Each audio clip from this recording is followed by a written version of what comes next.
If I'm on your tail and you think just because you put it in your mama's name, your grandma's name, your brother's name, that I won't find them assets and I won't put my hands on them for my client, you're sadly mistaken. Real life.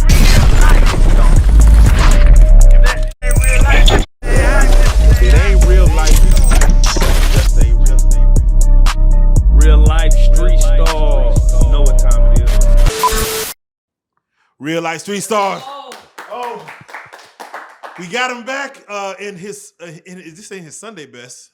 This is like his Friday night chill. This is the weekend lawyer. The weekend lawyer. The weekend lawyer. we got attorney Larry Taylor back in, the real life lawyer, man, the one and only. And the last time we spoke to you is, I think it was 2 days before Diddy was actually put in cuffs and arrested.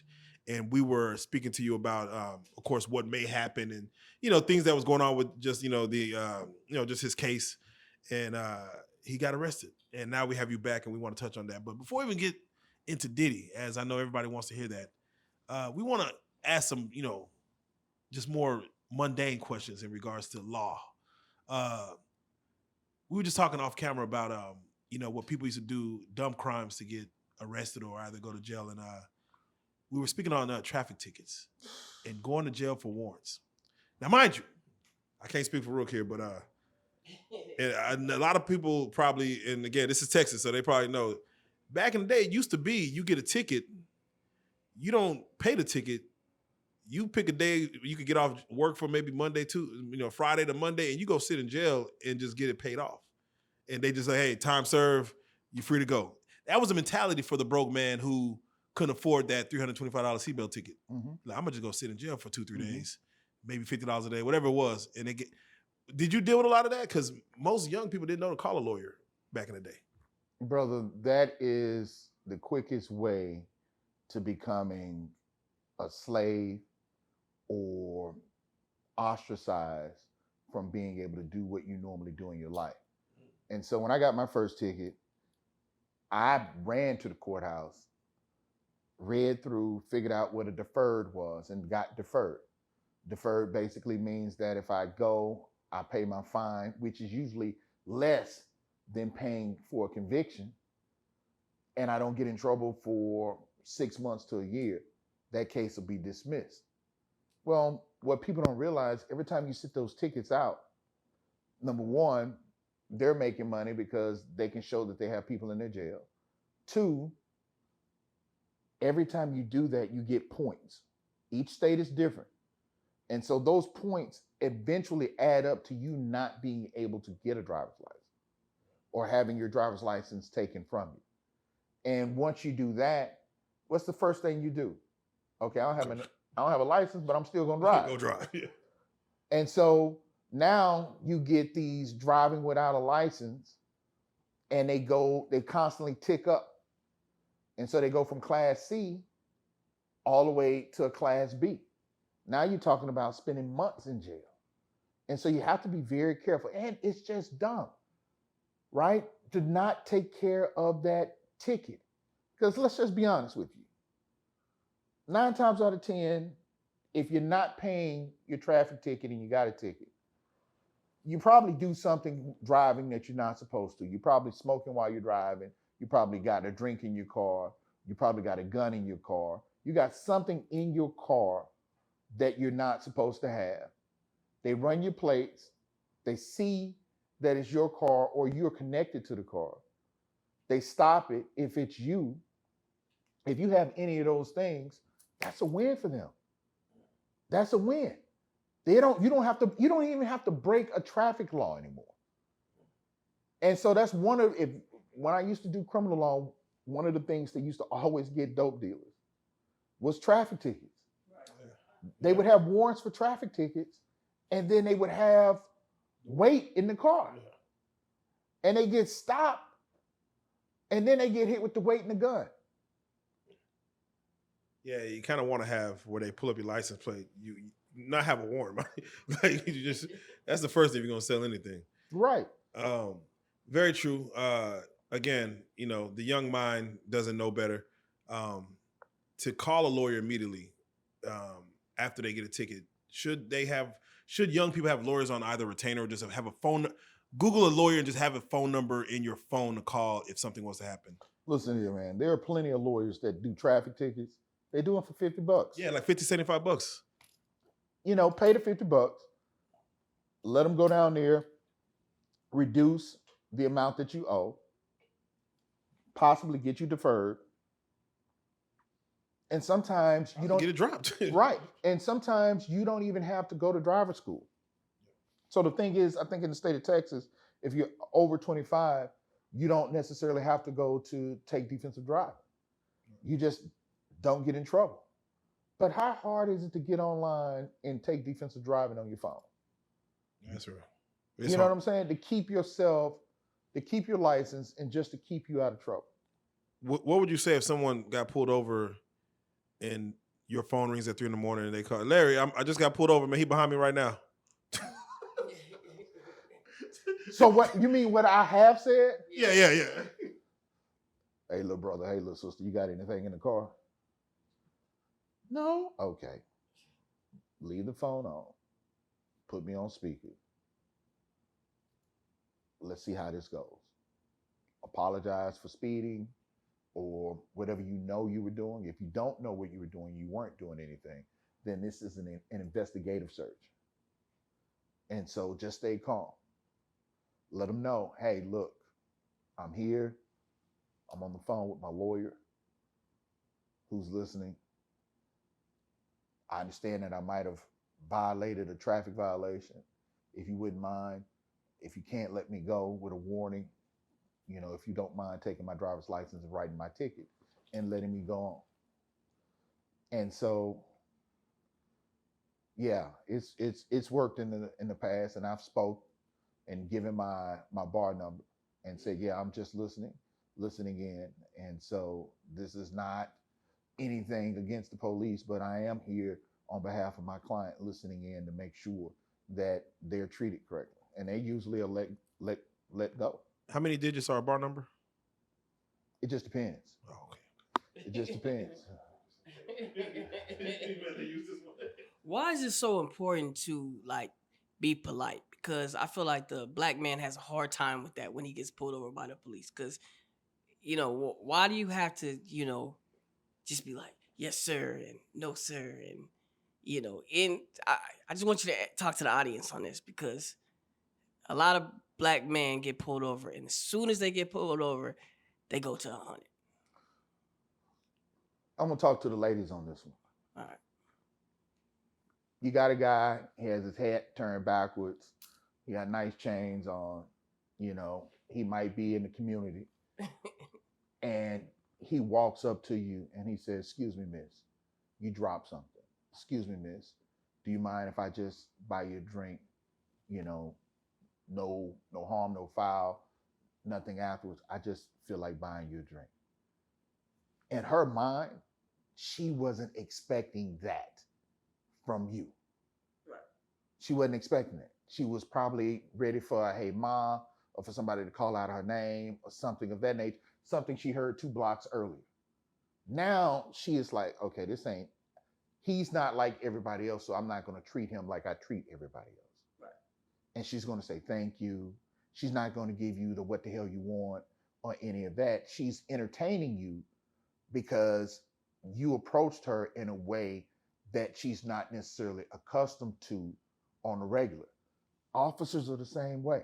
Right. When they stop you and you got your license and your insurance card, here you go, officer. I don't want you to be hurt. I don't want to be hurt. Here's my license so we can get out the street. They're like, okay, hold up. What's up? What's up, black man? You're not, what the hell you stopped me for? You're not, no. Right. And it changes the mood, right? It just changes the direction and gives you the opportunity, like I said on the first one, man, your most important job is to get home, not fight with them people in the street, right? Does it come, does it sometimes get to be tense when you have an officer who is just nonstop? Yeah. But from the very beginning, try to diffuse the situation. So if you run into an officer that's on some more shit, right? What is the best way to handle him? Like he's just you get an officer, he's very aggressive. He just doesn't care. This is how he is. He rolls Yeah. to your car. Yeah, he come up to your car. Get out the car. Get out of here. Let me see your license. I don't care. You know, what do you do? He's having a bad day. He's having a bad day. That's perfect. Good one. So that actually happened to me on my 25th wedding anniversary. Okay. I got a ticket. Officer was acting a fool, and it was everything in me not to just cut him with words, right? Mm. Like, oh, you mad at me because I'm the dude who took your starting position and your girl. Right. And I went to college. You know, you got a GED. Right. Or you got an associate's degree just so you can become an officer. Right. You know, you mad at me because, and I was like, nah, it's my day. So I let him do his thing, let him say what he had to say. It's all right. Went back and wrote a complaint. Right. And demanded that they put it in his file. So, you know, you upset me for 30 minutes. I upset you for life. Boom. I have to ask, Charleston White just recently had a video that came out to where they showed the dash cam video or the body cam video of him falling asleep in his car. This one back in like 2022. Mm-hmm. And in that video, you know, the officers, some kids even say, hey, he's famous. It's Charleston White. So they didn't approach him how they normally approach a black man sleeping in their car. We know how those situations go, mm-hmm. unfortunately. But multiple officers came. They already had an ambulance there. They said, all right, let's wake him up. They woke him up. He was, a little delirious, but he came in, sat down. And I guess they saw what, allegedly THC or something in his car, a gun or something. But what Charleston White did was they asked him to do the breathalyzer, walk the walk, nose, do all that stuff. And he said, I'm not doing none of that. Go ahead and take me to jail. They asked him again, can you do the walk? Can we do this? Again, I'm not doing none of that. Go and take me to jail so I can bond out. Was that the right way to go, or should he have been more cooperative doing their test so they could get it on? Go ahead. Nothing they do is intended to let you go. Thank you. Say that again. Nothing they do is intended to let you go. As someone who used to prosecute those cases, they're just furthering evidence, right? That is kind of like you robbing the bank on West 25th Street and them asking you, hey, were you at West 25th Street? Are you going to say yes? And you said, man, I'm not answering your questions. That walk, even if you walk it perfectly, I've seen cases prosecuted where people have walked that line perfectly. They've done the walk and turn. They've done the alphabets. They've done pretty much everything, and the prosecution explains it away. Oh, they're still drunk, but because they're a highly sophisticated, trained athlete, they're still able to do the walk and turn drunk. What? No. And I've seen them people do it and do it correctly and be like, I'm still going to jail? Yes, we saw nystagma in your eyes and your eyes were fluttering. And so we're going to take you down because that's enough for us to take you down. So to refuse a breathalyzer test, which is normally the main thing they try to get you on, mm-hmm. It's like, especially if you kind of had a couple, is it better just to say, hey, I don't want it on record? Because I heard they might take your blood down there anyway. They are going to take your blood. Oh, well, so you might as well just say no. Yeah, just say no. Like, so this is this is the situation. They got to get a warrant to test your blood. A warrant might take anywhere between an hour and a half, 3 hours, right? Because they got to find a judge. They got to go down there, unless it's one of those weekends where they basically have judges on the streets ready to sign warrants and immediately get your blood. At least you give yourself some time for your blood alcohol level to go down. At least. and at the worst case scenario. And so you don't necessarily want to do any of those tests right off the bat because they're all geared to take you to jail anyway. You know, people have said it. I haven't been drinking. Like it's. I remember once, it wasn't in my court, but someone was literally getting ready to go to trial, and they had zero alcohol in their system. They couldn't do the walk because they were nervous, and they weren't an athlete. And so the leg lifts and all the other tests that they give you out, Leg lifts, jeez. it's like they're like, I don't do this. They be saying count backwards. Yeah. Say my ABCs backwards. I don't Yeah. know how to do this. Right. It's all to catch you up. Yeah, it's just So to go on record, you don't have to do any of that stuff. no. Now, are there repercussions like automatic license suspension and things of that nature? Yes, but those are all things that can be fought in the court. Those are all things that can be called or fought later. Right. Okay. All right, let's. No. Yeah, again, this is much needed. Much needed. I think the lady has a question. Oh yes, please. Let's get to it. All right. So, with everything that's going on with Diddy and all these other celebrities that are getting caught up on, sex trafficking and sexual assault charges, it seems that 10, 15 years ago, assault cases, rape cases, they weren't going to trial. They weren't being made to be a big deal. But today, it seems like they're coming out of the woodworks. People are settling. It's going to court. People are going to trial. It's huge. It's almost alarming how many assault cases are public and going to trial and being made to be a big deal. What do you think changed from 10, 15 years ago to now to where it's such not only a big thing, but a public thing? We as a society have stopped really blaming women, right? That stigma. You can go all the way back to I think it was Jodie Foster when she did the movie that was a real movie of a woman who went to a bar, got drunk, and got gang raped in the bar, right? And these men were basically exonerated by the fact that, quote unquote, she put herself in that situation. And so we've gotten past that where we understand now that everyone has a right to their own body and to make that decision. And they have a right to change their mind.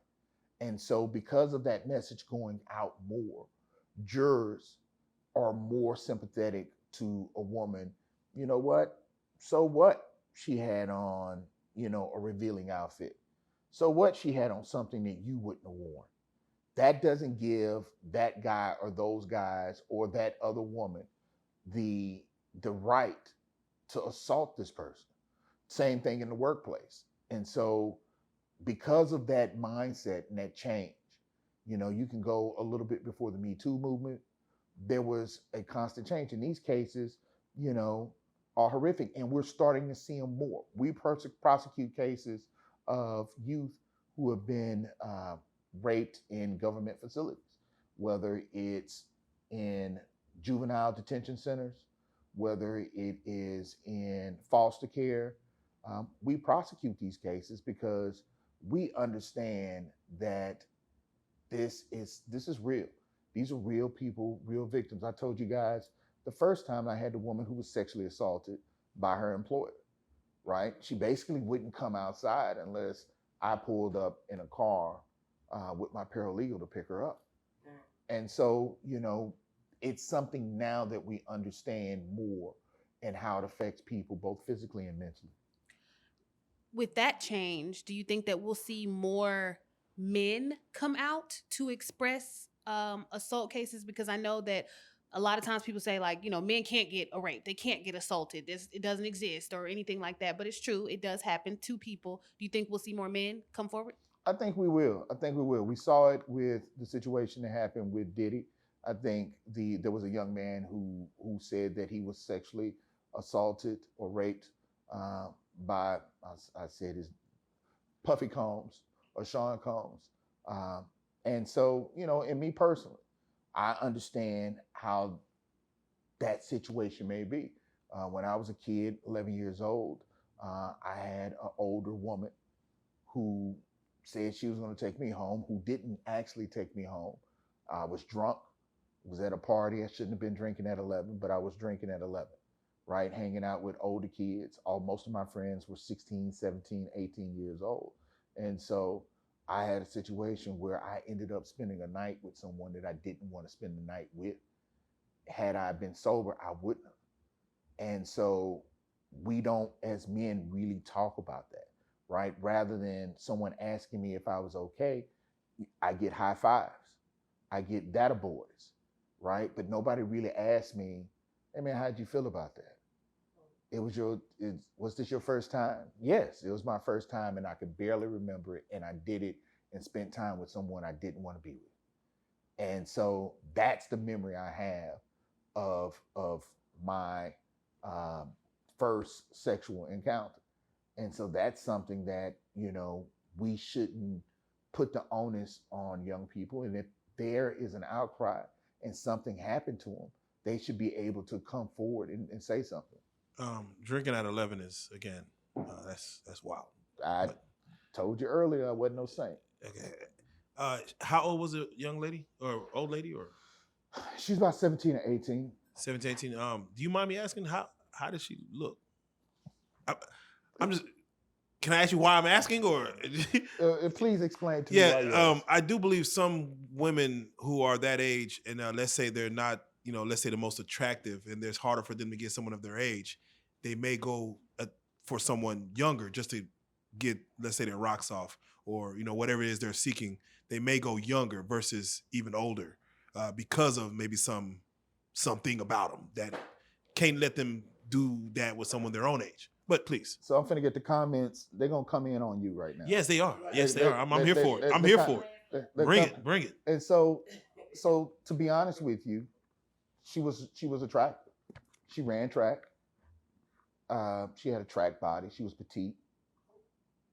But that wasn't who I wanted to be with. Right. It don't matter. It wasn't my choice. It doesn't matter. I don't care if it was Halle Berry or Tyra Banks on Higher Learning. That track body was right, but it doesn't. Brother, it does not matter if that's not the person that you want to be with. And so, regardless, and that was the thing, right? In my mind, at 11, I'm like, dude, I don't feel this is not what I want, but people, my boys and everybody else are excited or figured it out, and they're like, man, she's bad and all this, but that's not what I want. She has a problem. That's not what I want, and no one saw how wrong that was. And how at 17, why you would want someone so young is strange. No, and I'm sure she did not need him. No, but how do you know he wanted someone so old? That's both. I mean, Do you feel like that experience at such a young age and you being aware, like, that's not what I wanted, that's not, what I got into, do you think that kind of molded who you were once you got older and choices that you made when you had the choice? By all means. I mean, tell you the truth, I won't even be with my wife if she's too intoxicated. Because, not saying she ever got that drunk or has ever been that drunk, but even though that's my wife, I don't accept, and I'm finna get in trouble and get the comments from the dudes. I don't accept just because we did it before that we can do it this day. Because if she's not in the mood or she doesn't want to do it and she doesn't feel right or she doesn't feel attractive and she's like, I don't want to do it, then that's the end of it. That's the end of it. Because there's some days I might come home. You know what I'm saying? I've been up for 72 hours. I've been prepping for a trial. I got other things on my mind. And this is not what's on my mind today at this moment. And I might be like, hey, can I get you a rain check? And so, it's just important that we understand, especially dealing with our babies, man. When we're dealing with our babies, we can't say, oh, that teacher was fine.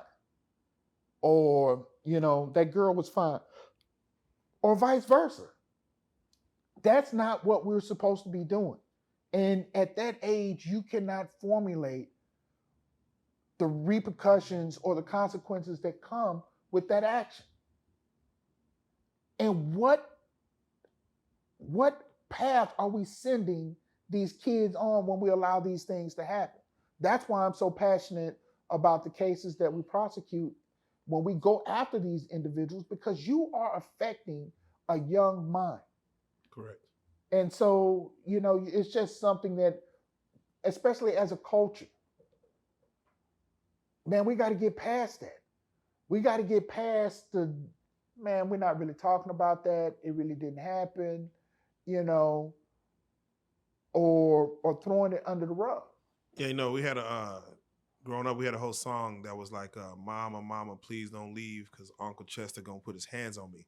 That's our culture making this song, and I'm like, yeah, the fact that this song was like on the radio, I'm like, what do we? Yeah, it's that's our culture. That's our culture.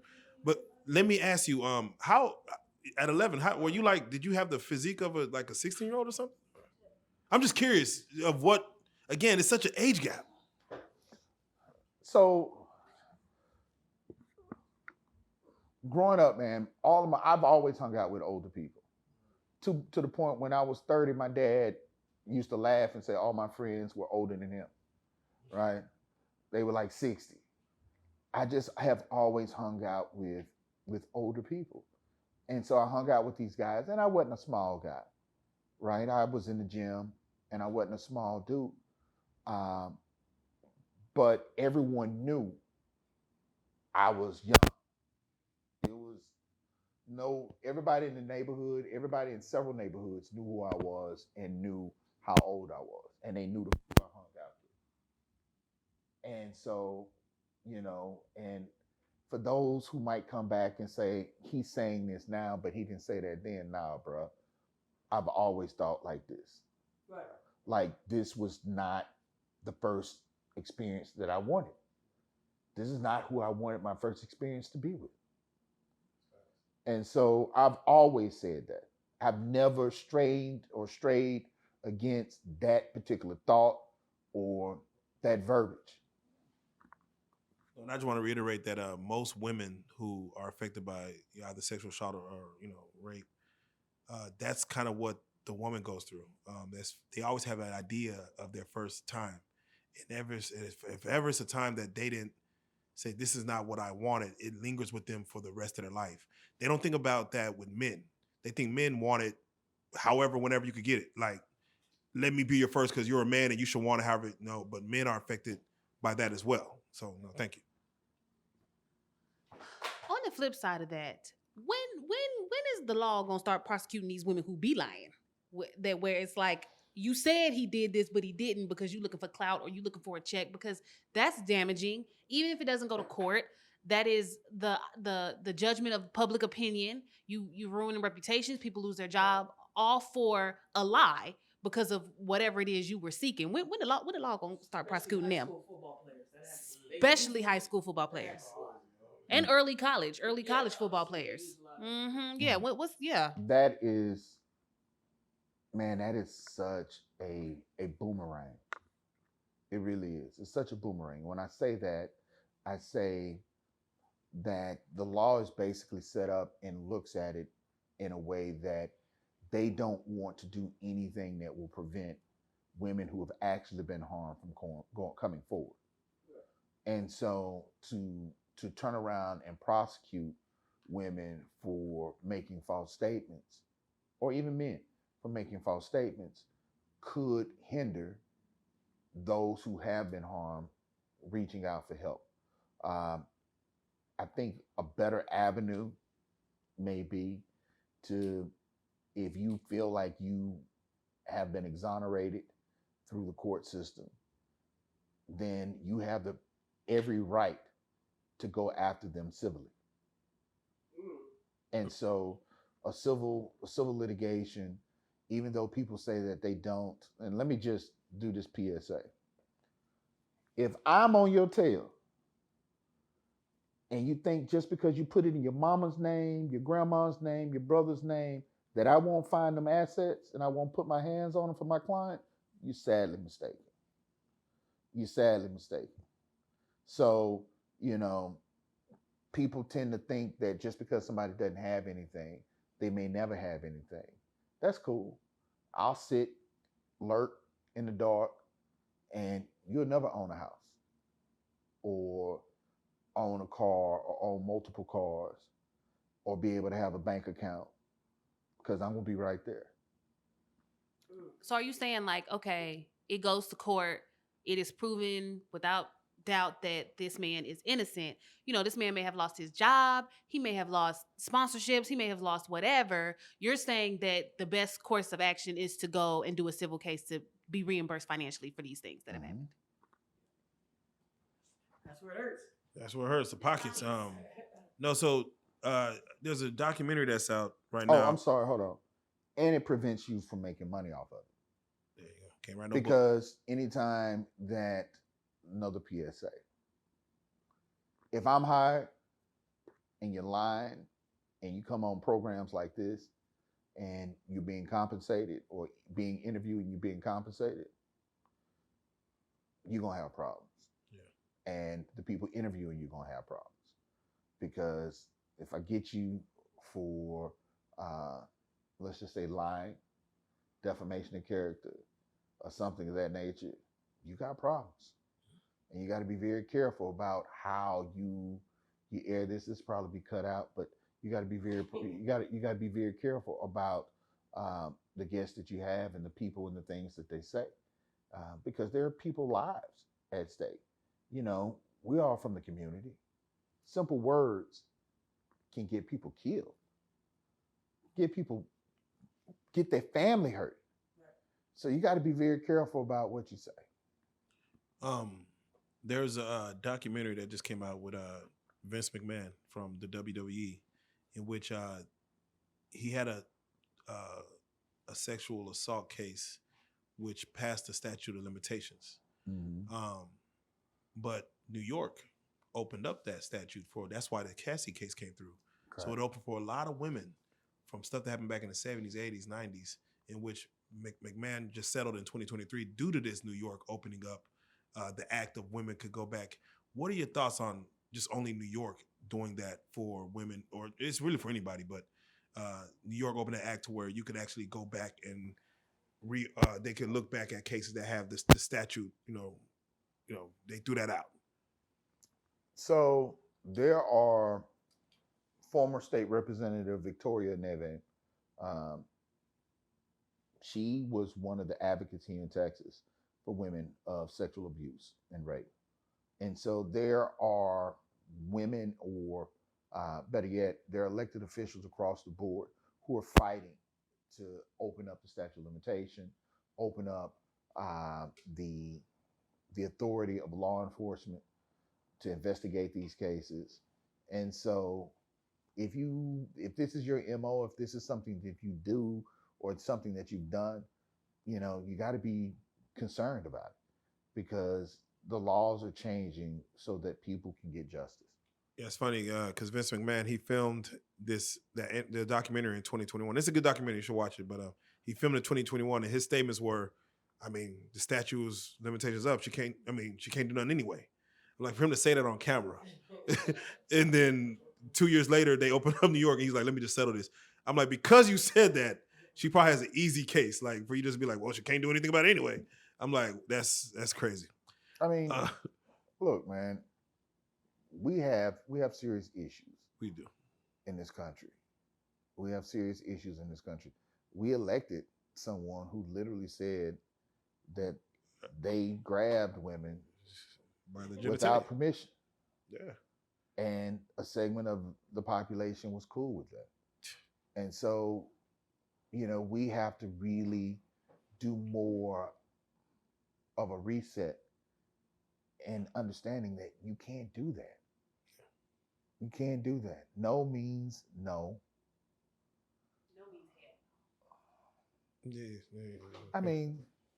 Yes. Yeah. There is a flirtatious no. It exists. And I only say that because I remember this love story, right? It's this book or short story where a guy met a girl and they were in high school and he was deeply in love with her. He asked her and it's like, no. It might have been junior high. So she kept saying no. So he came to the house, got a job with her dad, and just basically said, I am going to work my way and earn my way into your heart. You might not like me now, but I will show you that I am the man for you. And if you think about it, isn't every rom-com exactly that? Yeah. That some person, male or female, pursues the other person, the other sex, and that person says initially no. And then all of a sudden, during a course of dogs flying through the air and buckets of water falling on people, somehow, some way, they find a way. It's a big difference between courting Yeah. and stalking. Yeah. And so if you're courting someone, you know, that's cool. You just don't want to get to the point where it's stalking. Because my wife told me that I was too short for her, and I told her that's okay. I'm 6'1" in reality and 6'7" in your heart. Hey, game. Game. Game. Now, and it's very few times where no becomes yes in a matter of seconds. So, fellas, yeah, court your woman. If she says no, back off, retry, Exactly. go back to the drawing board, try again. There's also like a very respectful way, a respectful way to try again, right? But then it also just depends on the circumstance. If you're like, hey, let me take you out, and she's like, oh, no, I'm not dating right now, then of course, like, later time come back. But if you like, hey, give me some of that cat, and she's like, no, and you like, you gonna give it to me, and it's like, now it's weird. Yeah. Now it's weird. Yeah. Just take her a McDonald's gift card. Say, here you go. That'll do it. Enjoy, enjoy that. I'm not saying I'm going with you, but here's a $10 gift card or a $15 gift card or a $20 gift card. Here you go. Enjoy yourself, and next time I see you, maybe I'll say hi. Man, let me tell you how much game that is, because everyone goes to like McDonald's or whatever to just buy you a burger and say, let me get a $10 gift card. Fellas, actually keep them on deck, because when you give her that gift card and she go use it, she gonna think about you when she buy that McCafe. When she get them fries and she buy these fries, she gonna think about you. These fries wouldn't exist without you. That's true. That's real game right there. That's real game. I'm just saying, man.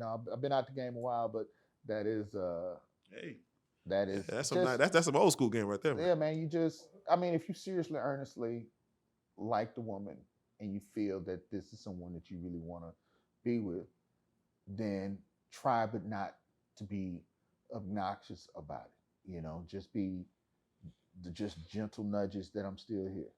There you go. All right, Larry. We have to, of course, attack the elephant in the room. Oh, I'm sorry. Again, the Diddy in the room. He's in jail now. It's been, I think, 2 weeks now. About 2 weeks. Has it been? It feels like it's been 2 weeks now. Yeah, it's been 2 weeks. When we did it, I was in New York. Very true. Very true. And let's just start with what's going on currently, and then we'll work our way around this situation. But it's reported that Diddy has allegedly denied a plea deal, and his lawyer is going to continue, of course, have his day in trial. Can you explain how that normally works? If a plea deal is normally a one and done, is it something that could be negotiated? Can you go back and forth? And how many plea deals may even be offered prior to trial? Like, just if any. Hundreds. Oh. Yeah, we can negotiate this thing on and on and on. And so, like, a lot of times people don't understand that they say, my lawyer went to court, they reset it, nothing happened. Yeah, something happened. Somebody went in the back room, the prosecutor and the defense attorney talked. Prosecutor either said, hey, I'm steadfast on this. This is what we want out of it. Defense attorney's like, no. They go their separate ways. Next time, same thing. Defense attorney says, well, we may be able to assist you with this, or this may be an outcome. Would you think about this? Now the prosecutor's like, okay, talk to you next setting. And so sometimes you can have those settings keep going back and forth and until you get to a point. I once had a trial between me and the prosecutor in a back room. And we literally, no jury, no one but us, but we were just kind of like a gentleman's agreement, right? And so we just went back and forth. And I knew the prosecutor. We went back and forth until we got to a point where we both said, okay, I think we've kind of met somewhat in the middle. And this is as far as I'm going, this is as far as you're going to get, and you can take this back to your client. And it was a good deal for my client at the time, because truth be known, we were probably at a 70-30, with 70 being more favorable to the prosecution as far as the evidence concerned. I always like to give myself a 15-point credit where I can pull back that, but still, even if I did that, we were still behind the 8 ball, right? But that's kind of where we played it at basically a 45-55 situation where they squeaked out a win and probably would never get to where they wanted to get to as far as punishment.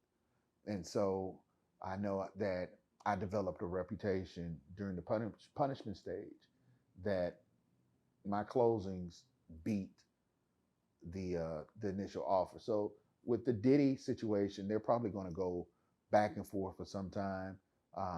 Diddy is not going to, Sean Combs is not going to just throw all his eggs up front. He's going to piecemeal it to the prosecution and wear them down and show them that their case is not as strong as they think it is, that some of these victims are not victims at all. They're just people of opportunity. And then he'll just keep wearing that down until they can get to something that they're comfortable with. So you saw, again, when you spoke on this, we didn't know what an indictment was going to be, but then the indictment came down, they unsealed it, showed what it was. Now, you as an attorney, do you feel like the federal government has a strong case when it comes to the criminal matter of what's going on outside of the freaky nature?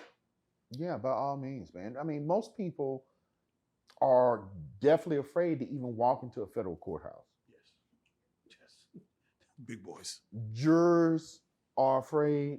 Everybody's in awe.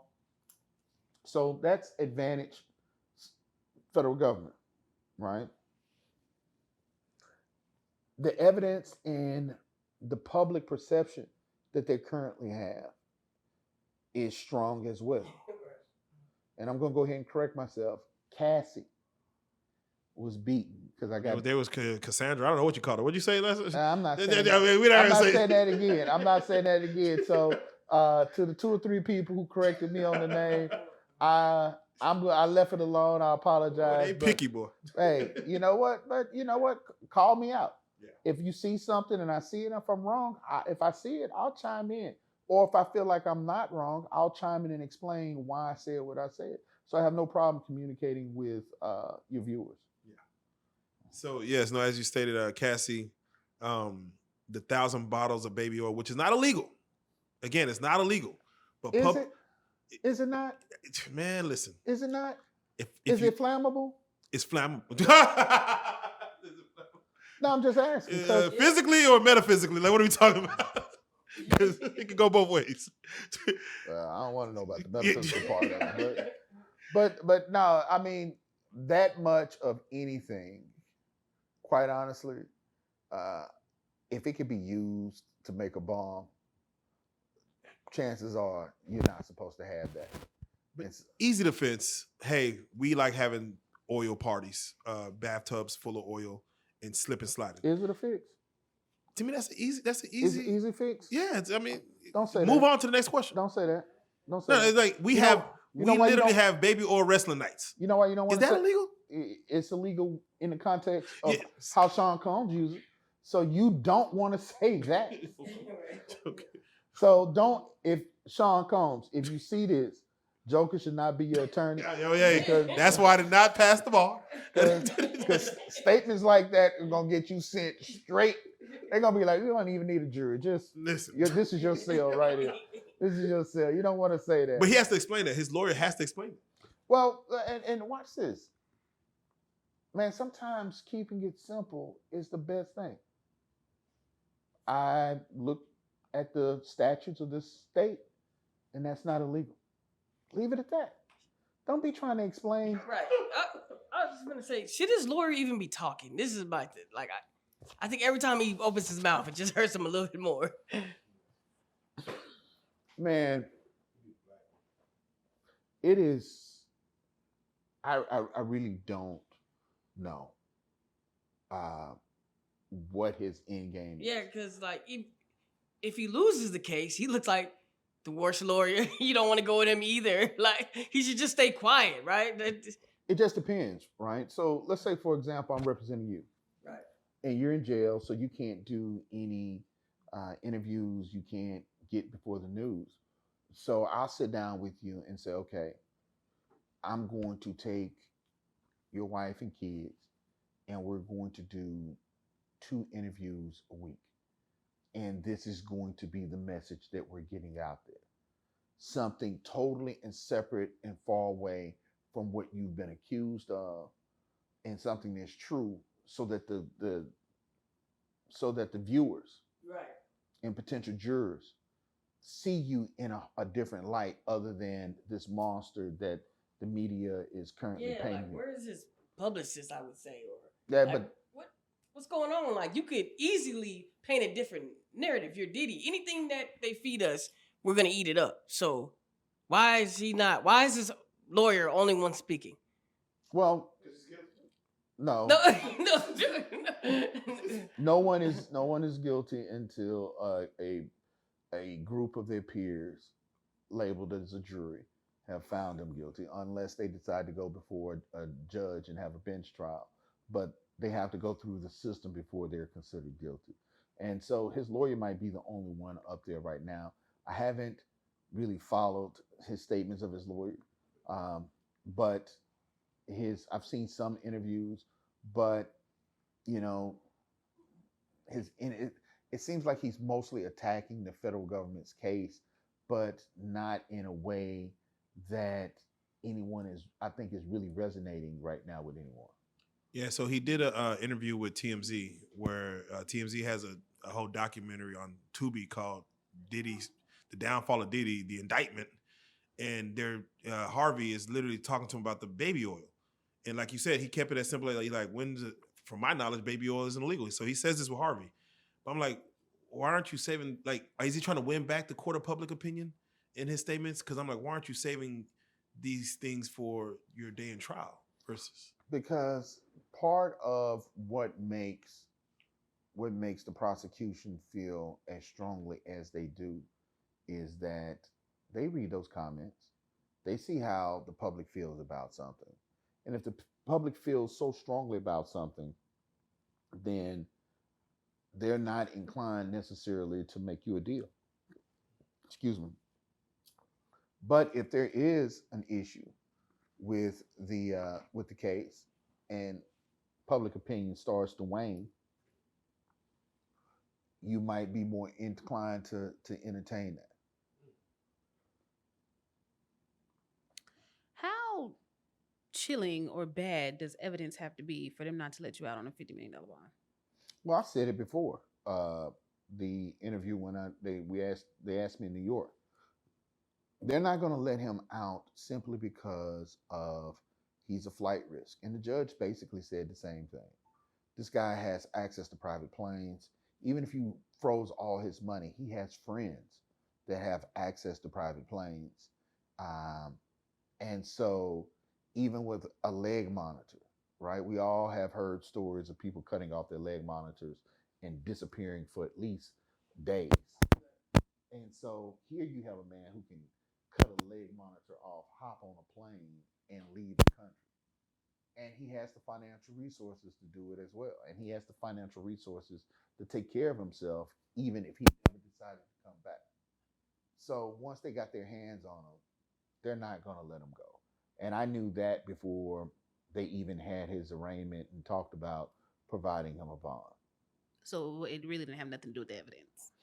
I mean, the evidence is horrific, but when you start looking at giving people bonds, right?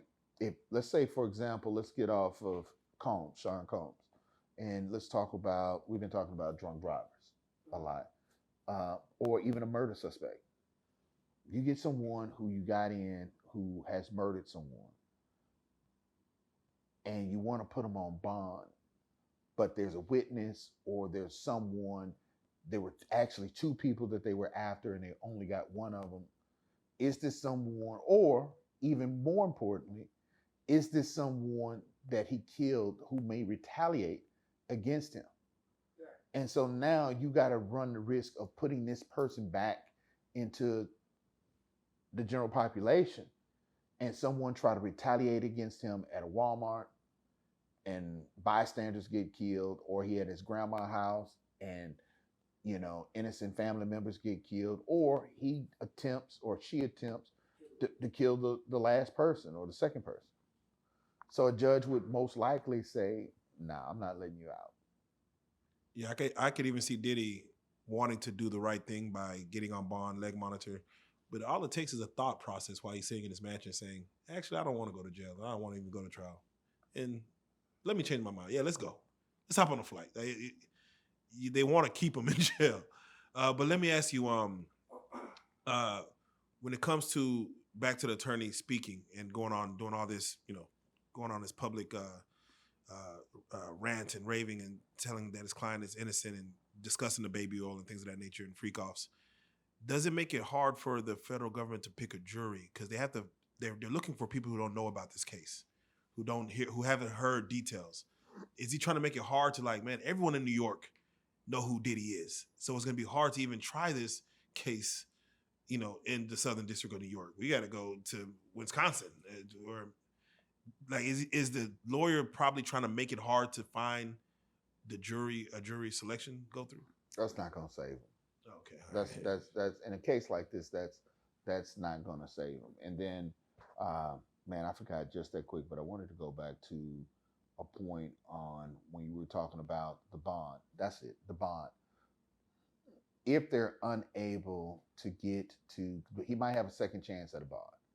If they're unable to get to trial in a reasonable amount of time, and he's been behind jail for so long, his attorney can come back and ask for a bond because either the prosecution hadn't been ready several times, there's a witness that's not available, something that is holding this trial up, and it would be unjust and inhumane to continue to leave him in jail when he has the opportunity to get out. And so that might come back up as well. In the world of social media detectives and opinions, some are alluding to the idea that it does not make sense for the feds to confiscate $1,000 bottles of baby oil, and that the baby oil might not be baby oil, that it might be some sort of drug. What are your thoughts on that possibility, and how some could maybe think that, because, like I said, to some people it might not make sense for you to take 1,000 bottles of baby oil? Since this is entertainment, I'll keep my personal opinion about that to myself. Okay. People are free to read whatever they want to read, believe whatever they want to believe, and they're going to do that. But it's not based on facts. And so if you're someone who believes in just listening to something and taking it in and taking it as true, then, man, go with God.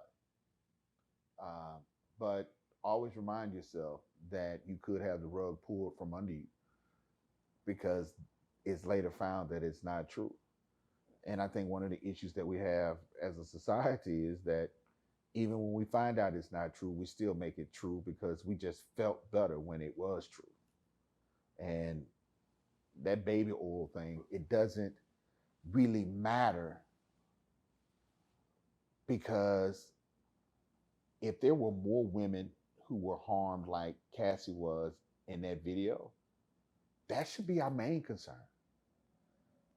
Are the human beings that were affected, not the rooms that he has, not the baby oil, not any of that, but the harm that came to these individuals. So, I always I like to keep my eye on the prize. I don't really get distracted by things on the outside because when it's all said and done, it really doesn't matter. Well, just to stay on the baby oil for a second, if they were seeking, let's say, civil suit to say pain and suffering, the side of baby oil give them, flashbacks. Technically, you could stay on the baby oil, right? You know what? Hey, in the next show, I need a button to turn his mic off. I need a button to turn his mic off. Man, look here. No. Can't go down the baby oil aisle no more. No, I'm not even entertaining. You see how I say I don't entertain certain things? I'm not even entertaining that question. No. All right. Stay out of Walmart baby aisle.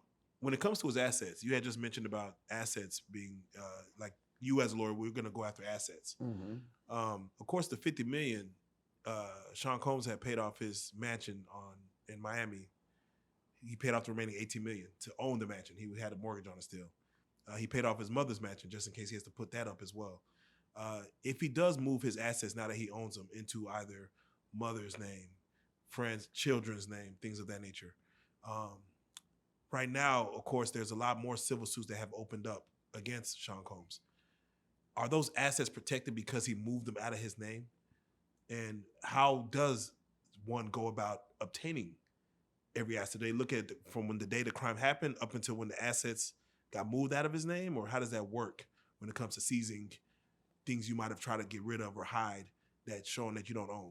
Typically, courts look exactly at that, what they call a look back. Looking back to see when you made this transaction, what was the reason for this transaction, and was it potentially used to hide assets? I always tell one of the main things that always caught dope dealers up, right? I'm talking a lot about dope dealers today. The whole thing about, I'm going to put it in my mama name, I'm going to get this car in my brother's name, I'm going to do this in my sister's name. Okay. The money came from you. So we're going to look back and we're going to grab all that stuff. Because they wouldn't have it if it wasn't for you. And so the federal government is very good at that. Very good. Yes.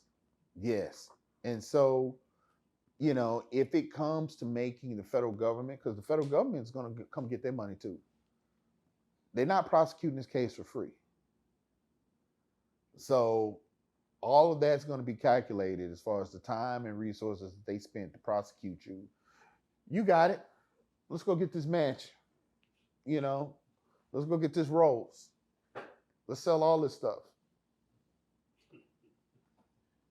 Speaking of moving assets to children, during the raid, I think a few of his sons were arrested, but then released.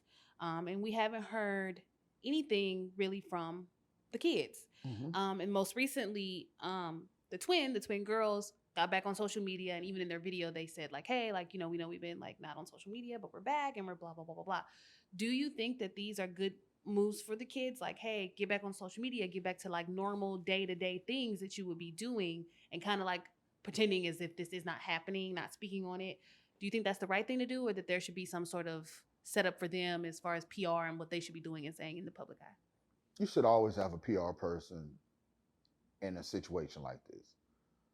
You should, because if you do something that's great and something that is favorable, you need someone to get that information out there. As much as I love social media and everything that happens, it's hit or miss, right? If it's something that's not in your algorithm or in your feed, you're not going to receive it. So if I am a married mother of 4 kids and I'm 50 years old and I live in Wisconsin, and you know, Street Stars is not a site that you visited, chances are you're not going to come up in that algorithm. If I'm not searching Sean Combs, that's something that's not going to come up in my algorithm. So how do I get that in front of people who may be potential jurors, but are not necessarily connected to the same social media chain? I need a PR person, someone to get that information out there. The kids being out there could be a good move, because if they're out there showing that they're viable children who have not been harmed or tarnished by these accusations of these parties and things of that nature, it could shine a light on, okay, was he really a villain? Was this something that people just went to, kind of like Astroworld, right? I'm scared of heights, but I'm gonna try this roller coaster real quick, right? I just want to try it once. I just want to see. I really don't like crowds, but I'm going to the state fair because they got fried Oreos. I want to try that. And so, was there something there that brought people there rather than him just being this sinister person? And so there's all kinds of avenues and ways to show that, and some of that might be through his kids. If you were prosecuting Diddy, Sean Combs, what would you want from him? That's a hard one, man, because I already told you how I feel about seeing people behind prison. Well, okay. Well, let me ask you this: Would you want more information from him? Like, who was at the party? Give us your other people for lesser time, or would you like what do they want from Diddy? Like, do you think, is the prosecutor going to ask for people to come forward? I mean, it's different prosecutors. Right. Right? I talked about it's different lawyers, it's different prosecutors. I think a really good prosecutor is going to want to dig into, okay, let's just start off with something easy. First 5 people that come to mind that did not have a good time that you believe were harmed at your party. Right. And you're like, oh yeah, it was this young woman. She was probably about 20 years old, named Alicia. She was serving bottles and somebody grabbed her by her arm and pulled her to a room, and I didn't see her. And when I saw her again, she looked traumatized. I think she might have been someone who was harmed. Okay, can you tell me what she looks like? Because at that point, if I'm a prosecutor, I want to find these victims and I want to try to make them whole. If there's any kind of fund or victim assets that we can provide to them, or resources that we can provide to them, I want to do that. And then I also want to make sure that if there are any other, or if there are predators out Right. there, that we find and we get our hands on them and pull them from the general population as well. Right. And so by doing that, would you offer Sean Combs lesser time for doing that, or we got him where we want him, so he's gonna get the time regardless? Man, that's such a you really have to be in the room. You got to be there when it happens, right? Right. You know, kind of like Hamilton. You got to be in the room where it happens. Right. If there is a situation through our investigation that we pretty much feel like we have everything we want and everything that we need, it's really no need to discuss anything with you. You're going to take this 50 years and you're going to like it. Or now it's about your moral compass. no, yeah. Right. You're gonna take these 50 because we don't have anything to talk to you about. We have everybody that we want. If you have something that you think I might be interested in, speak now, forever hold your peace, because once I walk out this room, I don't want to hear anything from you.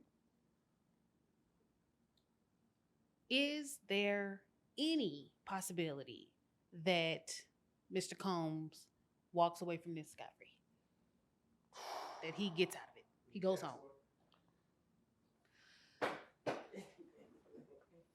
Where that button? Where that button turn his mic off? You know what? It is, and we've all seen the movie, The Avengers. Remember when Doctor Strange went like this? Oh, that one possibility. Yeah, he was like, is there a possibility? One. It's one. Here it is. Yeah. And so it's always a situation in which, we'll kind of see how things go with the YSL situation, right?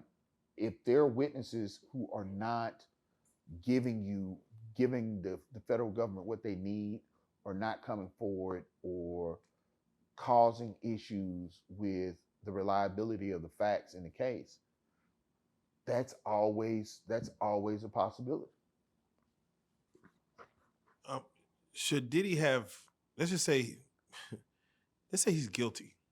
Mhm. Should he have just said, hey, after his arrest, I know he pled not guilty, but can he just be like, all right, let me just tell you guys what happened. I know it's bad, but it's not that bad. No, bro.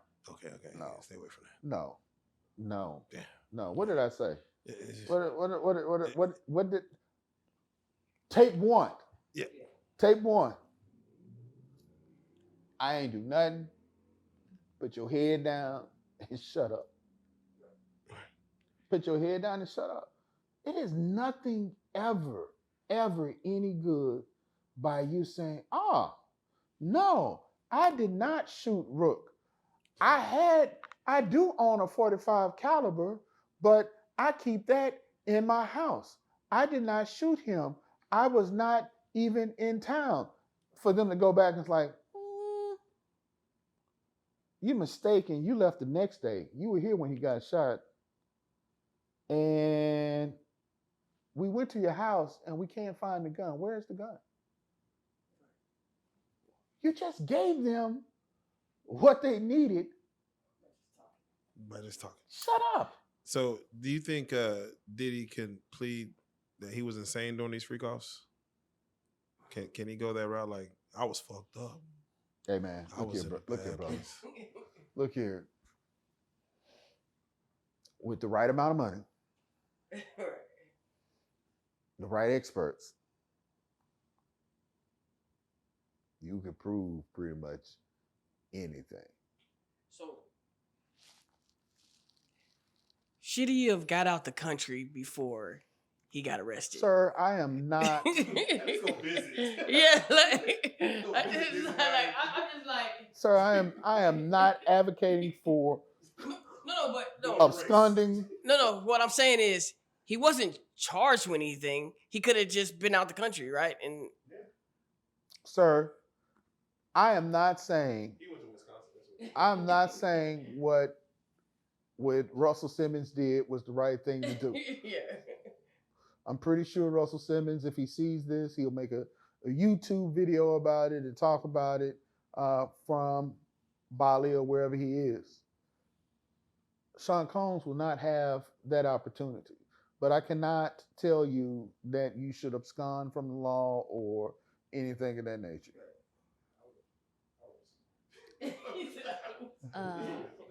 Mr. Combs goes to trial. Mm-hmm. Should he get on the stand?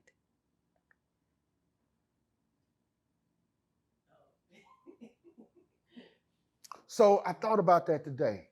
I literally thought about that today.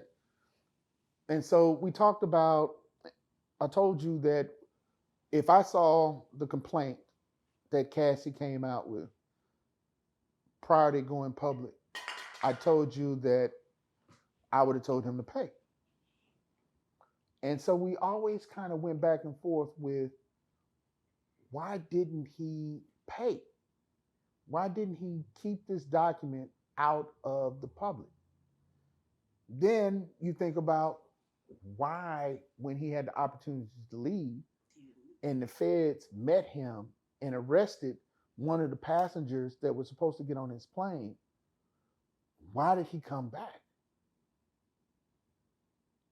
And so I met with a former client and I talked to him, and it was a situation, and I was explaining it to him, and they were adamant about going the opposite. And it was ego. Yeah, And I said, I think that's it. that's it. I think Puffy's ego may have caused him not to listen to his lawyers at the time. And maybe his lawyer really didn't do a good job at convincing him, but either way it goes, to answer your question, if I am correct, it is nowhere in the world I would let him and his ego get on that stand. No way. Because if I'm a prosecutor, man, I am throwing jabs. Mr. Combs, where did you first coin the word take that, take that? What's the first time you said that? What was the situation? You know, I would be playing with him like a cat in a ball of yarn, just waiting for him to unravel. And he's going to too. Right. And you can keep him on the stand as long as you want, right? Without too many objections. Like you could really keep him on there for days, if not weeks, just to kind of go through his whole history. Yes. Yeah, that's why he's like, nigga. Yeah, Your whole life- he just be sitting there. Your whole like- life get dissected?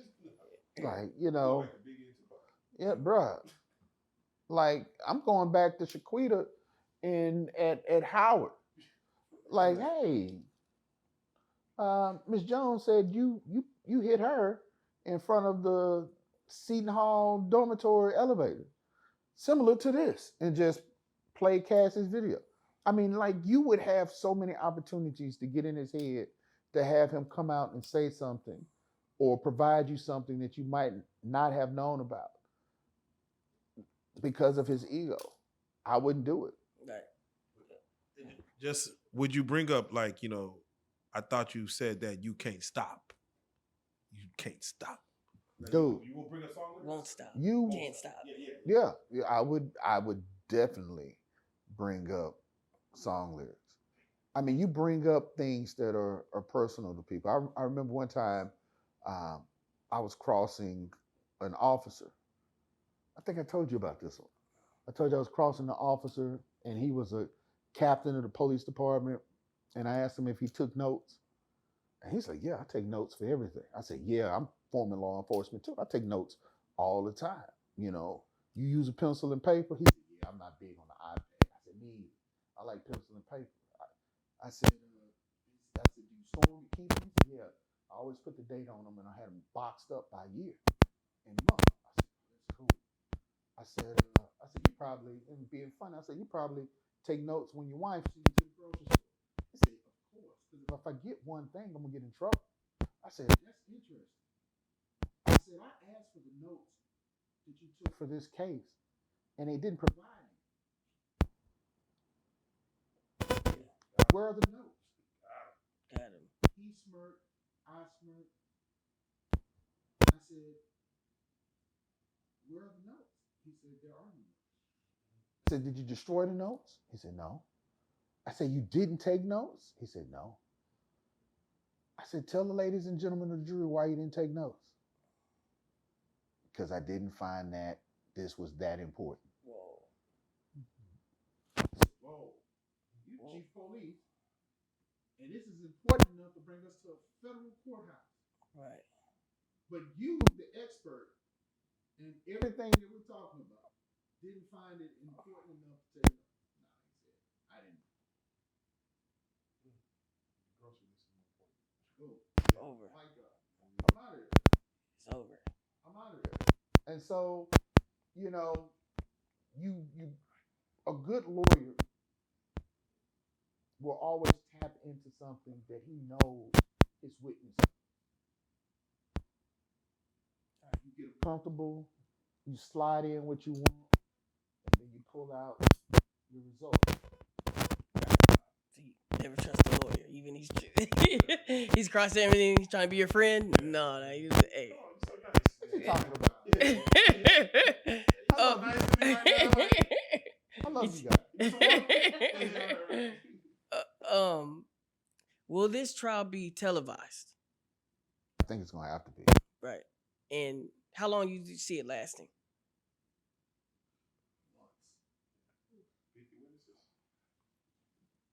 Because and it just depends if they want to break it up, right? Kind of like they did with R. Kelly. You know, we're gonna talk about this here, snippet. We're gonna talk about this here, snippet. We're gonna snip it here. We're gonna snip it there. They could go that route. Right. You know, definitely, I can see them talking to the hotel. You know, it's funny when they say it's a criminal enterprise, but only one person is standing guilty. That means most likely everyone else became federal witnesses. If there's only one person in a, I know it's not a RICO, but it's like they say it's an enterprise of criminal sex trafficking, and only Diddy is standing trial. That means now. So it may open up doors for other charges to come on other people. Yeah, because then it becomes he's the top. Yeah. And then you're like, how did the women get there? Right. Oh, Uncle Charles brought them. Okay. Uncle Charles brought them. How many years or how many months did he bring these women? Everywhere we went, he brought the women. Uncle Charles. So it's kind of like with Jeffrey Epstein, Glazette, whatever. Mm-hmm. What Griselda, I don't know her name. Yeah. But they say that Diddy had a woman like that in his corner, allegedly, that would make the women feel comfortable. I forget her name. Her name is Kelly or something. But she's not charged with anything now. But things can come up to where, hey, based on what is said by certain witnesses or whatever, even before trial, we might even bring charges on this person, or it may come up during trial. Or she could have went in very first and been like, hey, yeah, you guys are investigating this guy. My name might come up. Let me tell you how my role went. And it wasn't, it just depends. A lot of people are resigning. A lot of people are being quiet right now. I don't know if you noticed that, but you think that's a smart thing for them to do? Look here, man. It may not be them, per se, leaving on their own. Right. You know, if I have an employee that has done something, it could be a lawyer. Like, okay, we got an issue. You're tied to it. You're the connection to the issue. Sever. You gotta go. You gotta go. And so, because we need to be able to tell people when we found out about it and we knew your connection, that we didn't condone that by letting you stay. Is there a consequence for, say, one of these tapes to come out like that? Everybody say that the feds have, right? And they come out. Is there a consequence for the feds releasing these tapes, or how does these tapes even get released? Is it someone inside that does it, or? You gotta be very careful. One of the concerns that I have is if someone had a tape and they released it to a TMZ or any of the internet website deals, unless it's quote unquote one of the, I forget what they call it. What do they call it? Black. Everything bad is black, but black market. Yeah. On the internet, and they released it, you could potentially be charged with interference with a governmental investigation. Because you know the investigation is going on, you know the subject matter that is being looked at, and you are releasing something that could hurt, harm, or even help our case, but you're introducing it to the general public, and you could have spooked the cameraman who we were about to arrest, and he saw that this tape was released and he fled, and now we don't know where he is. Right. So you've interfered with the investigation. Right. Is it? I mean, I'm talking hypothetical, but there could be something to that. That's one of the reasons why you have to be very careful about how you get involved with investigations once they start moving forward, especially if you're someone who they've talked to before and said, hey, do you have anything? You said no, and then all of a sudden this video comes. You just can't be doing anything that you want willy-nilly. And let me just say this. 15 minutes of fame can cost you 15 years in prison. Right. So you know they're trying to sell this tape, right? As far as they're trying to get top dollar for a tape that's going out right now, allegedly. Again, Look, man. Look, you can do anything you want to do. Right. You can do anything you can do anything you want to do. But I'm surprised if the government knew that this tape existed and knew who had it, that they wouldn't do what they need to do to get it. Because you got to remember, this is some offshoot, no contracts, not legally binding video that's out there. The federal government can subpoena your medical records, your banking records, things that you have a contract with that allegedly says you won't give my stuff to anybody else. And you think that they are going to be protected? Right. Nah, bro. Is it illegal to have cameras in your personal bathroom in your house? It's a good question. That's a good question.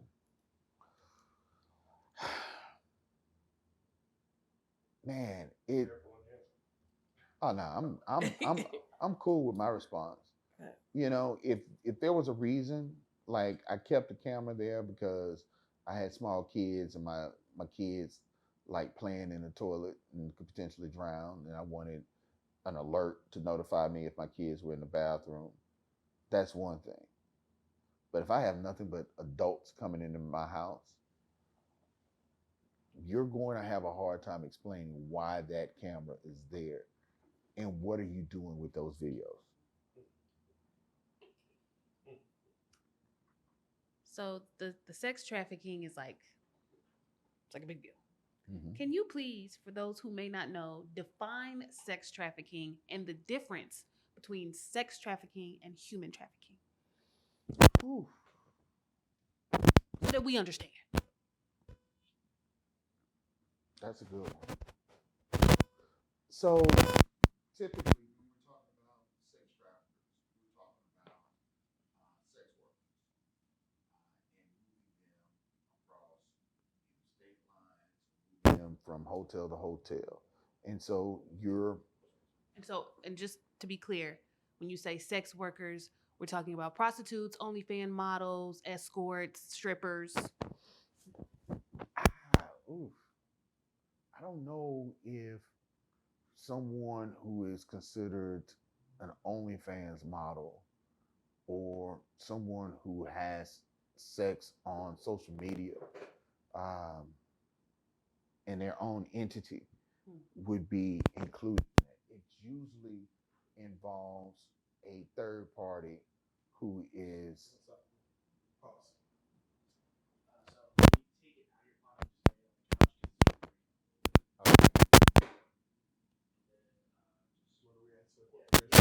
Okay.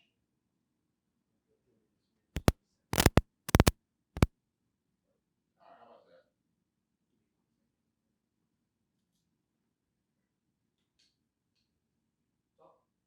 Testing 1 2. Testing 1 2.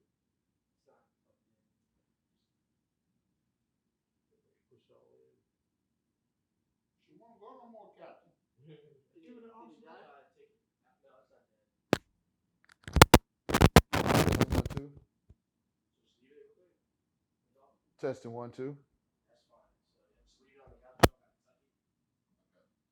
right there. It went back out? Yeah, hold on. Watch, try this. Put it back on. Testing 1 2. All right. and yours is still good. Say something. Yeah, that's so fun. You see right here. Okay, Angel, say something. Mic check 1 2 3 4. Mic check. Yeah, it's the actual mic itself. Yeah, it might be the actual lavalier. Testing. It did like the sex trafficking. It never does. Man, We want to know because we've even had debates on like what is sex trafficking and what what's the word? No, hold on.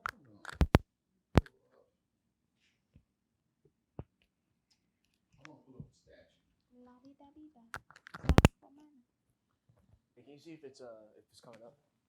Joe, you see if it's popping up? Yeah, we're good. It's going right now? Yeah. Okay. We got you. If we get some new list, put that on the list. New microphones. Yes. I don't have a list.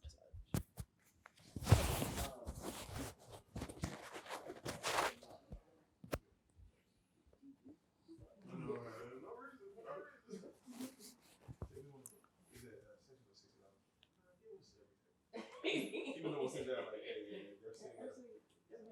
Yeah, right. Like, can we sit down? No. Everyone's sitting down. We don't know what's sitting down. Testing 1 2. Testing 1 2. No one's sitting down. Stand up party. Stand up party.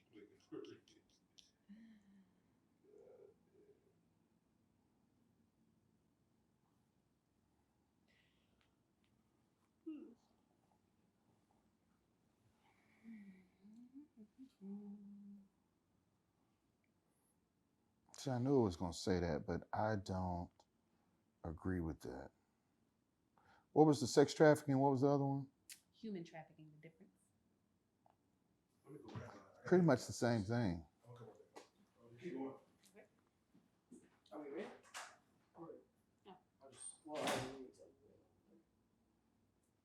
Yeah, same thing. Mm. But I'm going to throw a caveat. I'm going to throw a caveat out there.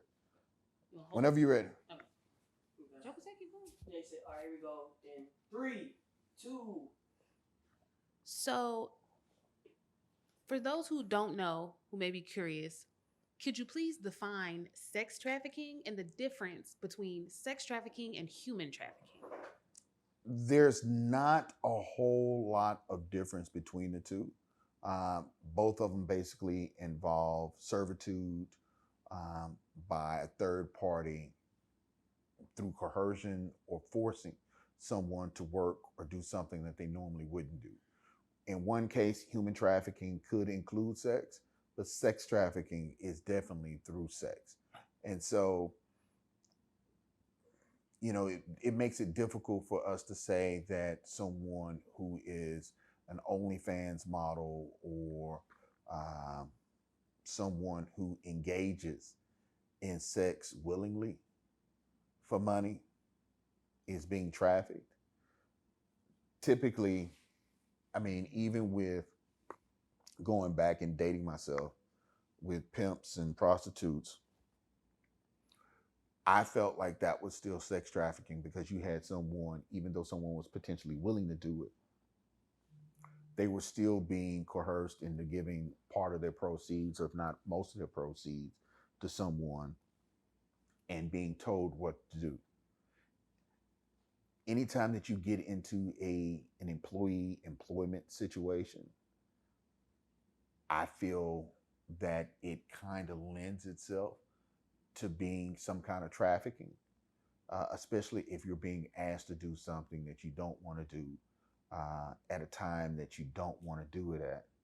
And that's one of the reasons, unfortunately, well, I shouldn't say unfortunately for the women, you know, strip clubs were sued because even though these women voluntarily went to work there, they broke employment laws because they were under the guise of contracts or contractors, but they were told when to work. They were given their hours. They had to pay a fee. And so these women were basically forced to work at these certain times and forced to give up a portion of their money. And so by doing so, they breached employment laws, and strip clubs all across the country were sued because of that.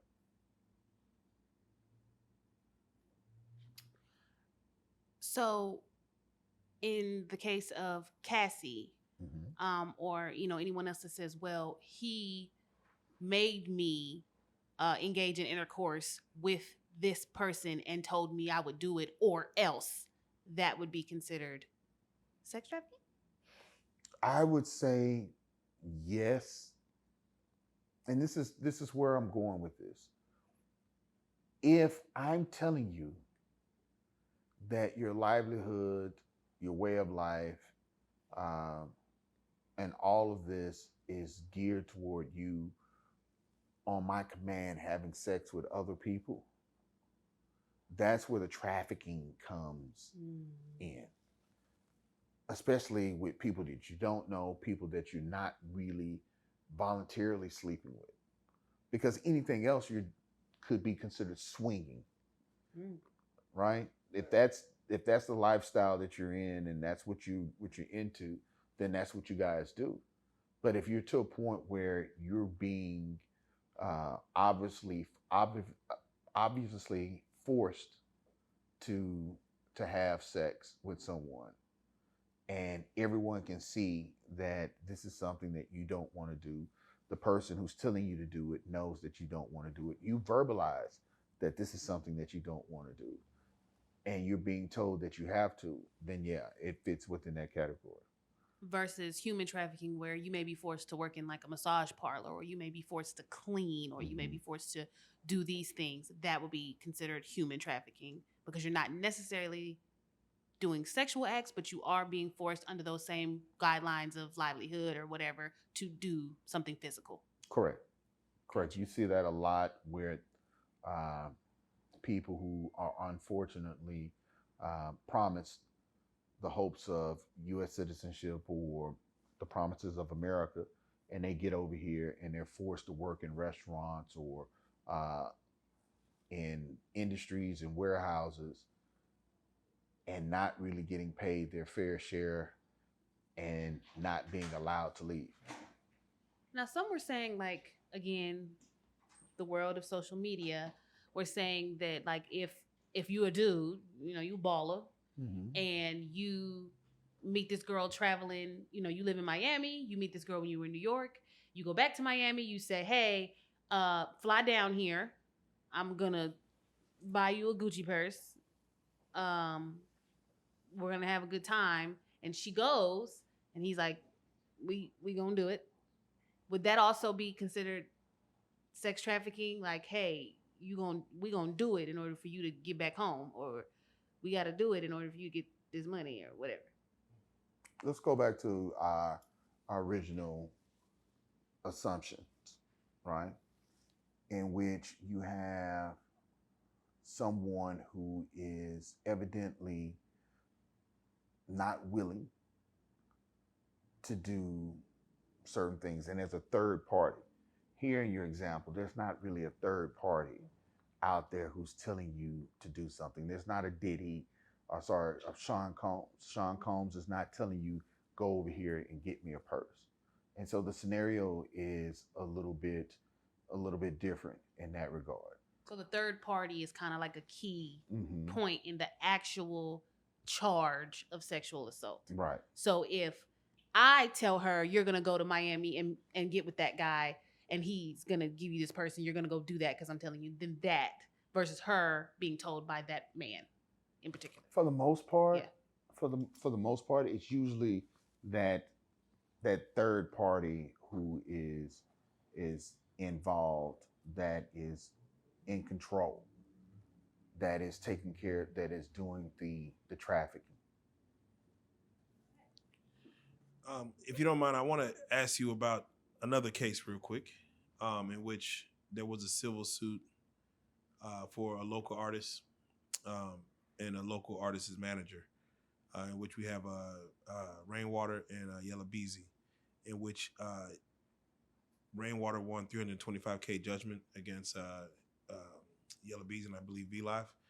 My question more so is, whenever someone wins a judgment like $325,000, that money is not given immediately, or so giving, like, you don't, the person who loses the judgment now has the onus to, of course, pay it, but that could take weeks, months, years from your knowledge, or how does that work when someone wins that kind of money? Do you have to like fork it up immediately, or?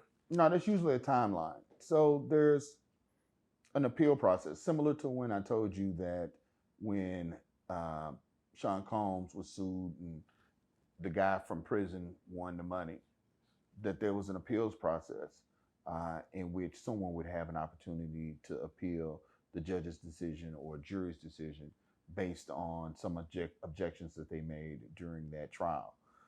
Here, you have basically the same thing. And it can take years because you have different courts that it has to go to. Typically, it's two other courts. It goes to the Court of Appeals.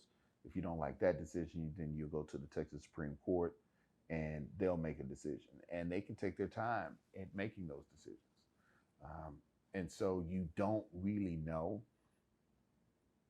In these cases where it's kind of cut and dry, or potentially cut and dry, you may not have an appeal. You may have an appeal, and there may be some discussion about negotiating the actual amount down. So there are cases in which someone wins $1 million verdict.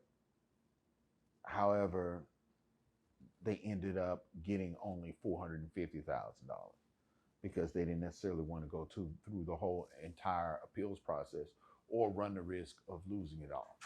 Yes. For instance, T.I. and Tiny, they won their daughter and their situation with the OMG girls against the OMG Dolls company. They were granted, I believe, $70 million or somewhere north of that. That money, even though like they're happy we won, it may be a time before, especially with corporate legal matters, lawyers.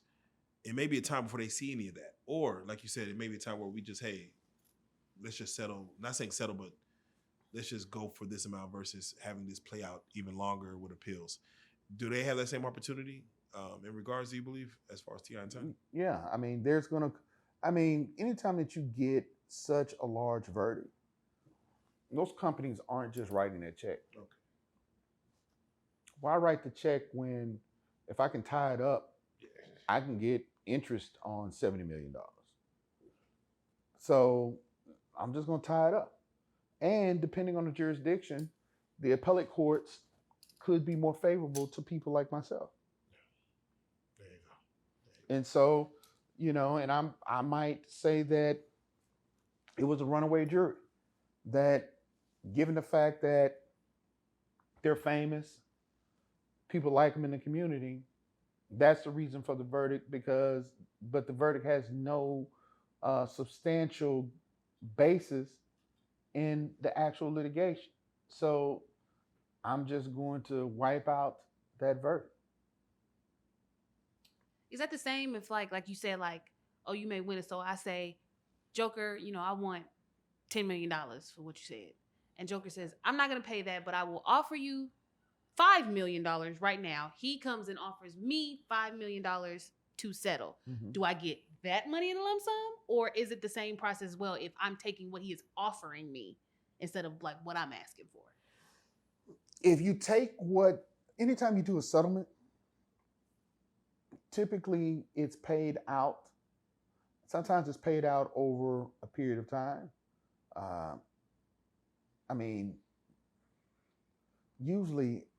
Usually on major cases, it's paid out over time. So I might say $5 million today, and I'll give you $1 million every year for the next 5 years. Excuse me. But yeah, it might be something of that nature. All right, so let me take you real quick. So to the Young Dolph trial. Mm-hmm. This trial lasted 3 days.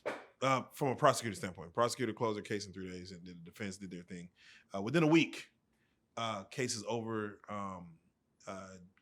Life imprisonment in regards to, I believe, one gentleman. Some other guys are getting sentenced later. But day one of the Young Dolph trial, I forget his name, but I believe one of the defendants, one of the shooters, he basically get on stand and he just tells exactly what happened. Like, he just basically, he admits to killing Young Dolph. He admits to how it happened. He admits to the money, just everything. He walks through the video. Yeah, that's me.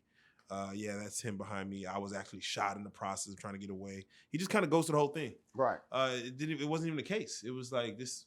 I'm trying to understand why plead not guilty in scenarios in which you're going to just say, let me just say what happened. Could it be something that happened to him while he was in jail awaiting trial? Could it be a better offer, or he's looking for sympathy for his sentencing? like what would make someone just wait to go to trial for 2 years and then just say in a day, okay, yeah, that happened. There's no pushback, no argument. It's just done. That trial mystifies me. Wow. Because it made me sad. Yeah. Because that young brother on there really didn't, I don't really feel like he understood the weight of the situation at that time and what he was saying. And it was sad because he alleges that other men, black men, hired him to kill another black man. There's no amount of money that's good enough or worth it to do that. But then not only are you offered money, but you don't receive anywhere near what you were supposed to receive. I really don't understand why he said what he said, but I would probably really look at having him evaluated to see if he understood the situation and he understood the ramifications of what he was doing and what he was saying. Because you're right. I didn't see anything in that trial. Usually if you go to trial and I plead not guilty, I want to go to trial. I know I did it, but I want a jury to see another side of me so that they give me less time than what I've been offered. It's typically how that works. But the things, like you said, the things that he was saying and the details that he was giving. How old was he? Anybody know? 21. It might have just happened when he was probably like 17, 18. Yeah, like, But he was like 21 at the time. 22. See, that's the thing, man. The things that he said did not really work in his favor, in my viewpoint. Yeah, they asked him, did you feel at the moment of showing the video of him shooting in the window, they said, did you feel bad about shooting it, even at the moment, shooting the gun, even at the moment, even after? He said, no. All I was thinking about was the money. That does not help you. No. No. it looked like a monster. It's like, there's no mother, father that will be like, we understand your situation. Right.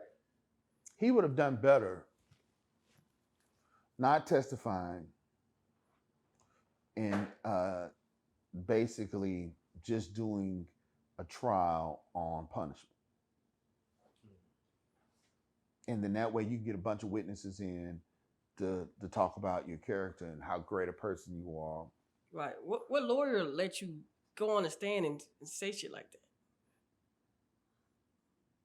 Yeah, object. I mean, I'm mistrial, something. Say something. You know, man, I don't want to second guess the lawyer, but I said it before. You know, there are lawyers who are Hall of Famers, and there are lawyers who, you know, believe. Right. And this might be a situation where I don't. And that's one of the things about a lawyer, man. You really have to understand your client and your client's culture and where your client is from in order, I think, to put on a good defense. How much should you be giving a lawyer for a murder charge? Like, how much? Once again, there are Hall of Fame attorneys. So, like, no. What is the cheapest it should have start out on a murder charge? Like, for a lawyer to take a murder charge, like, what is it? Brother, I'm pretty sure there's some lawyers out here that they'll let you pay them $500 to start off on a murder charge. But what is a good amount that if you like? I don't know. Like, I don't know. I mean, look, PSA, man, look, I don't know. Every lawyer is different. Every lawyer, you know, charges based on their experience and their results and how they understand the workings of the court. But if you don't understand that, or if they don't really understand how they should gauge what they're charging based on that. Yeah, I'm trying to get at, like, if you know you're guilty, are they just taking your money, or is it like, you know, $30,000? Like, yeah, just give me some money. Like, okay.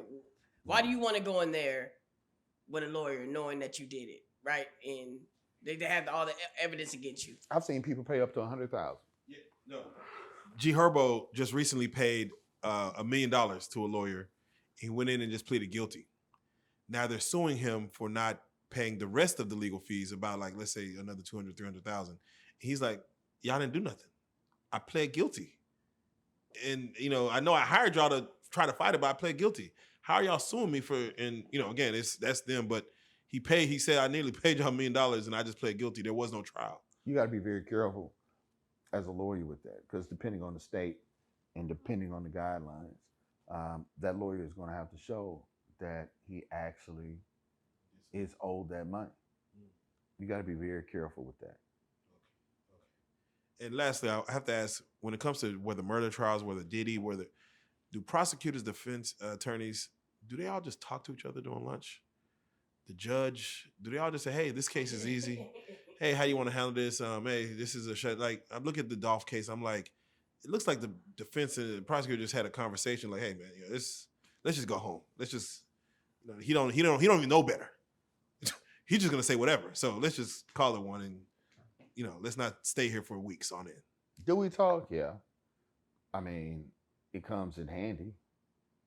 I mean, because if I know you as a person, and I know you are not necessarily a very upfront, forthcoming individual, and I know I have a trial against you, I know to expect and look for shortcuts that you've taken during that trial.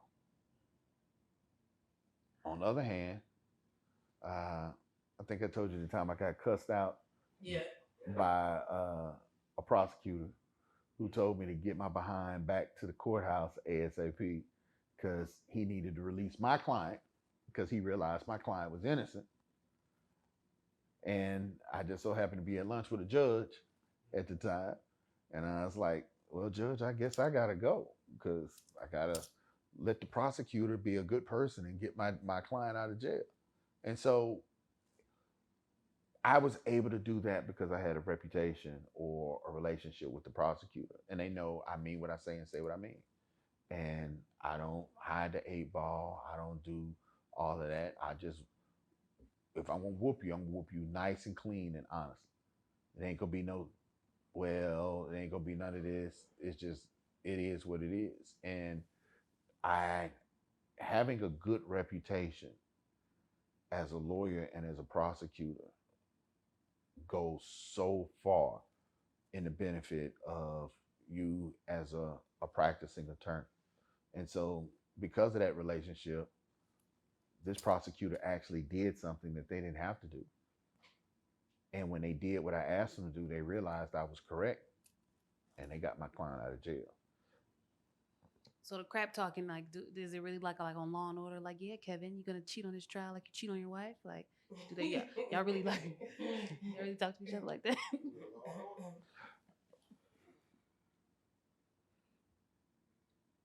I'm gonna have to take my own advice and plead the fifth. Amen. Because I may have heard someone who had a voice and sounded like me say some things about slapping someone as if they were on Flag Street. So, but I don't know who that person was. Right. That's a whole different entity. That's a whole different entity. Well, with that being said, again, as we're speaking these cases, we want to let our fans know we have you here to be able to answer, some of the burning questions that we may have. And again, even the Diddy trial or case until the trial comes, a lot more is going to come about. A lot more is going to happen. Of course, we'd love to have you back and sit down and speak on it as things come up, whether a movie, whether a documentary. We'd love to, of course, have you, whether virtually or in person, have you sit down and talk about it. But we also want to make sure we are promoting what you're pushing on your end, because you're traveling all over the world and, you're doing a lot. So for Larry Taylor, what do you have going on your personal channel? Can you also make sure that, for those who are following, looking to DM you and ask personal questions about civil or criminal questions, How can they get at you? How can they follow you? And we want them to stop and follow you once you say it. Just stop what you're doing and follow, but tell them how to get at you. First of all, I still haven't had any offers of anybody who could tell me what my glasses were. Oh, okay. Did I do that on your show? Or No, my it show? must have been on yours. But Okay. hey, no, let's do it on this one too. Come on now. Hey. Oh, these are easy. These are easy. Next time, I think I wore the first show I was on, those pair of glasses. Yeah, those were nice. They are rare. Yeah, those were nice. Very rare. And if someone can tell me who made them and where they were first seen, it was a show. Ooh. I'll give them a hint. It was a show. If you can tell me, we'll put up another $100. Okay. For that. Can we win on our end? No. Okay. No. We got the 4K. We got the 4K version. Yeah. You guys cannot win, but I just encourage people, man, to use your site and use my site as interactive as possible. Yes. Ask questions. If they want to hear about things, DM you guys, and you guys have those questions, and I'll come on and answer them as best I can. And so you can find me at Larry Taylor II. We're launching Tailor-Made Conversations, which would be a YouTube page and podcast talking with politicians, young entrepreneurs, and discussing real issues that affect our community on a day-to-day basis. So a lot of people don't know that real politicians can tell you how much tons of concrete were poured on a particular block because they were that into making sure that their community was taken care of. And so I'll be having guests on who will be able to discuss things like that. Young entrepreneurs like yourself coming on, talking about what they're doing. And sometimes we give out surprises. I just gave out $1,000 to the Dallas Black Chamber to give to an entrepreneur to help them get going. And then we're also offering a year of financial consultation. Wow. We won't handle any of the litigation, but we'll definitely guide them as to where they need to go and what they need to do to handle certain situations, and potentially even partner them up with other law firms that may specialize in the things that they need. And so our goal and my goal is to make sure that we take care of our community. We enrich our community with wisdom and knowledge and understanding, and that also that we protect our community. And so that's one of the reasons why I mentioned our advocacy for anyone who may know of a young kid or a woman, anyone who was raped, or a man who was raped in prison, in any kind of governmental facility. Give us a call. They can reach us at 866-LT for me. And so that's the telephone number that we're going with, which is 866-LT for me. And we want to make sure that we are part of the champions for our community. There you go. With that being said, of course, you're avid on Instagram, Larry Taylor, the RealLyfe Lawyer.